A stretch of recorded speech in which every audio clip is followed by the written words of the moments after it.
हाफिज़ सफ़ीउल्लाह इस वक्त अल-खिदमत फाउंडेशन ज़िला रहीमियर खान के दफ्तर में मौजूद हूँ। यहाँ बनोकाबिल प्रोग्राम का आगाज़ किया गया है। जौक दर जौक लोग आ रहे हैं और यहाँ इंटरव्यूज़ का सिलसिला जारी है।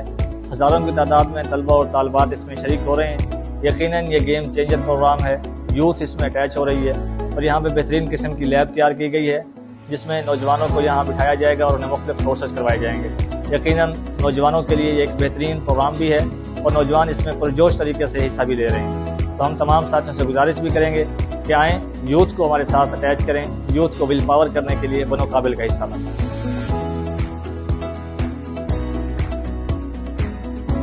मेरा नाम जान इमरान है और मैंने यहाँ पर आज इंटरव्यू दिया है बनोकाबिल अल-खिदमत सेंटर में।